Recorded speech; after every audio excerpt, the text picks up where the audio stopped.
Often I reflect with great regret on the missed opportunity that was my infector. Had I been conscious after the attack, I could have stopped the orderlies from locking her in the roaming pen. What I would give for just one interview, a few simple questions of the plague-ridden woman who met her end that dawn. Of course, there is no guarantee she would have been any more helpful than my current crop of test subjects, mewling wretches. Few could be called enthusiastic. Given the nature of the tests, I cannot expect the same fervor from all, but a modicum of cooperation would be appreciated. Animals. The one called John went so far as to gnaw off his arm and escape into the floorboards like some feral rodent.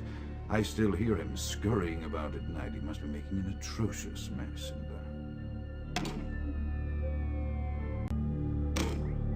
Another unfortunate casualty to tide of time, insane asylums.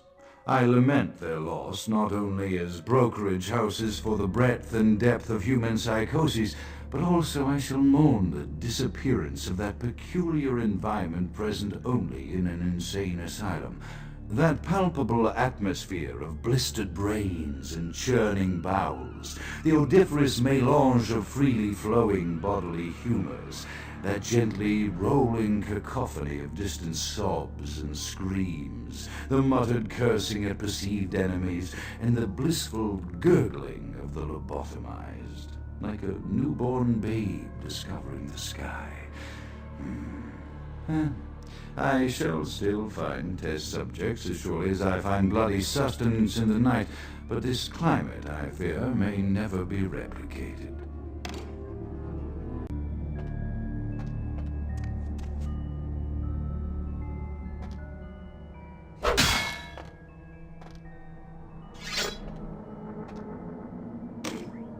My studies proceed at a languid pace.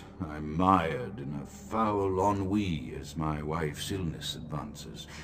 My subjects grow restless without proper supervision, but I cannot pull myself back from this black depression. How many nights I've wasted now, gazing from the tower walk, pondering the frailty of existence.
After decades of solitary study into this affliction, I have learned that it is by no means mine alone. Indeed, the city is home to an entire society of similarly afflicted individuals with whom I've only recently made contact. They are an understandably standoffish sort, by and large, but I have been able to confirm with them that the condition is indeed vampirism, which apparently comes in a multitude of strains, each with a spectacular set of symptoms such as invisibility and even a sort of lycanthropy. Through numerous official interactions with the governing body of this secret society, I have concluded that their fundamental understanding of the vampiric condition is woefully lacking and mired in suspicion and pseudo-religious dogma that would make a Turk balk for its strictures. Indeed, they seemed impressed with my studies and the eloquence with which I was able to present them. Apparently, the typical sufferer of my particular strain of vampirism is far from the vanguard of the King's English. So impressed were they that they even offered me an office in their government, a rather high office by the sound of things. I believe I shall accept. If nothing else, it should provide a lofty vantage point from which to observe the breadth and epidemiology of the affliction, so that I may move more expeditiously toward a cure.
I have accepted the role of Primogen for Clan Malkavian, the dreadfully winsome label applied to the particular strain of vampirism I suffer, so named for some supposed vampire father figure of old, more poppycock grown from a backward culture that seems interminably drawn to children's tales and the fiction of Victorian romance, when it should concern itself with the science behind their suffering.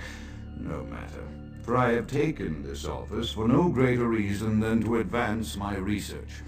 I must make mention, however, that even among my would-be peers in this governing body of vampires, the level of paranoia and superstition is frightening.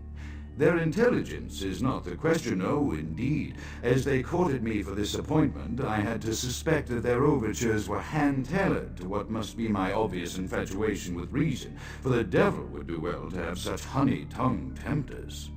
Even so, I could not help but notice the dressing of language these vampire leaders chose for their siren song. Whether it is born of habit, from addressing their unwashed, ill-educated subjects, or from their own deep-seated beliefs, their linguistic flourishes belie a faith in superstition over the providence of empirical reason that must be an all-pervasive theme in this society of darkest night. Damn it all, now I'm doing it too.